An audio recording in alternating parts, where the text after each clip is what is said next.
everyone, it's Shane Kanto, your Wasteland reviewer, and welcome to the streaming Wasteland here on the SPDM Crew Podcasting Network.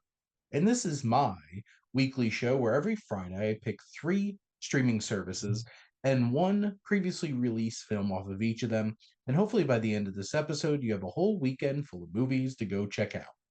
And this week, I'm going to be taking a look at Amazon Prime Video, Paramount Plus, and Max streaming service. And let's get started over on Amazon with the 1992 workplace crime drama Glengarry, Glen Ross. And this is an examination of the machinations behind the scenes at a real estate office. And this film is from director James Foley, written by David Mamet, who wrote play himself and adapted the screenplay. And this stars Jack Lemmon, Alan Arkin, Al Pacino, Alec Baldwin, Ed Harris, Kevin Spacey, Jonathan Pryce, and just such a talented cast all brought together here. And even down to that one scene that Alec Baldwin pops up in and just absolutely steals it with the incredible writing from Mamet and just the sharpness of the dialogue and the conflicts between these characters and the mystery, the twists, the turns, who stole the leads, and all about sales and the conflict and the that sense of competition that is bred between people in a sales-based job and the toxicity of it all.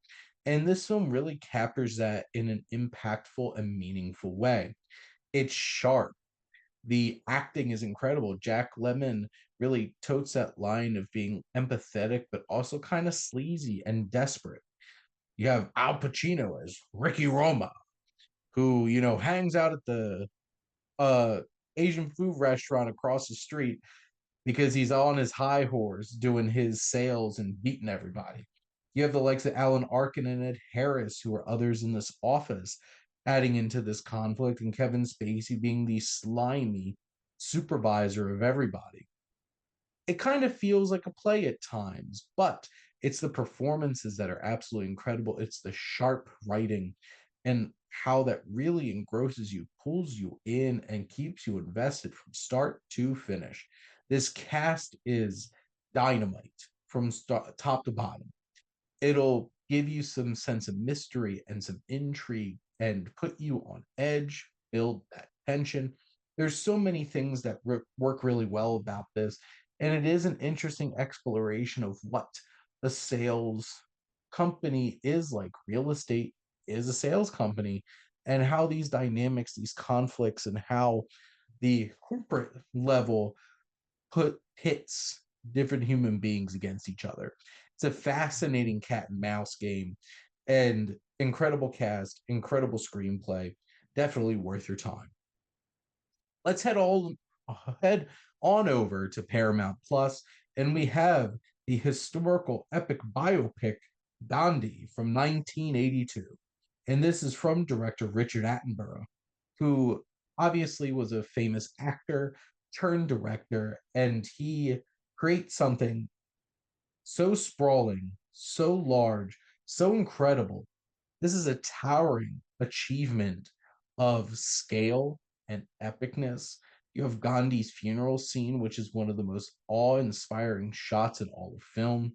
Just the large scale, the amount of people that they're able to bring into this and just really engross you into this experience.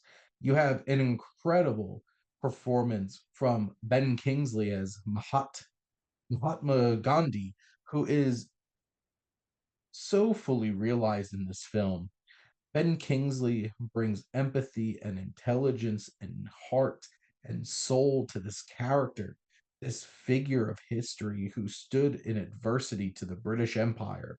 And Kingsley gives a career defining performance as he completely loses himself into Mahatma's life and explored in that way. You have the likes of Roshan Seth, who plays Pandit Nehru, who's another important leader in here. You have the likes of Edward Fox and Candice Bergen, John Mills, Martin Sheen, and so many other familiar faces along the way that just fill out these smaller roles because at the end of the day, this is all about Gandhi. But there's so many familiar faces, especially from Great Britain, in this filling out all of these supporting performances, but also strong performances from the Indian cast as well. This explores the politics of India and trying to escape and break free from the British Empire, and also exploring the tensions of Hindu and Muslim in India and the fracturing into India and Pakistan. And this film just has scale, it's engrossing. Sure, people argue that this is like Oscar baity and stuff like that. Sure, it's a historical biopic epic. It's going to get some awards consideration, and it did, and it won big. It's a sprawling achievement of cinematic prowess.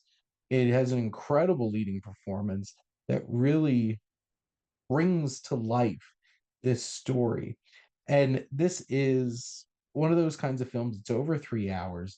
You're going to be sit back, just completely lost in this experience and guided through with this incredible performance from Ben Kingsley. Lastly, we're going to head on over to Max streaming service for one of my favorite films, 2001: A Space Odyssey. And this is when a mysterious artifact is uncovered on the moon. A spacecraft manned by two humans and one supercomputer is sent to Jupiter to find its origins.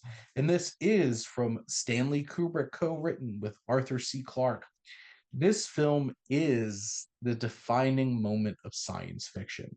This film is a towering achievement of cinematic prowess, whether it's how it opens up from the dawn of man and you see the evolution of apes through this contact with the monolith, one of the most striking and iconic images that you're ever going to see in film, this large black tablet.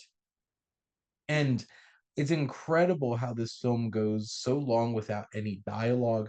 You have this whole opening dawn of man sequence as you see the hyper evolution of these ape like humanoids as they learn to use tools not only to feed, but also to hunt and batter and create warfare. And this film is like that opening sequence is like a microcosm of humanity. But then we see how this evolves, and these tools that these ape humanoids were using transform with incredible editing into spacecrafts dancing through space. The classical music was an incredible choice for this film as it gives a special, unique kind of feel to each moment. Thus spoke there Zarathustra, being one of the most iconic elements of music in 2001: A Space Odyssey.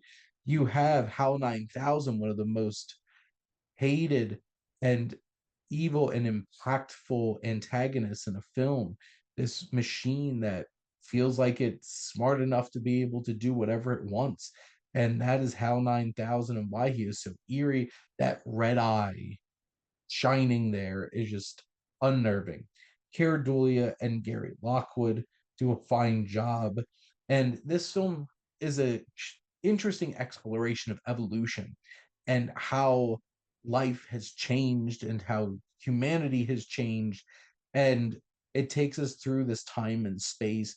And the climax of this film, the incredible wormhole sequence, is one of the most visually daring sequences in any film ever, all leading up to the end of this evolution of the human race becoming the star child, and the imagery, the metaphorical thought, this giant sperm shaped ship, and how that fits into the greater thematics of the film.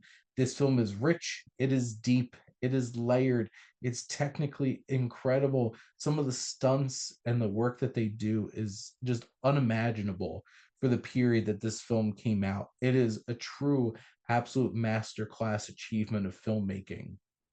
But that is a wrap here on the streaming wasteland. Let's do a little recap over on Amazon Prime Video. We have 1992's Glengarry, Glen Ross.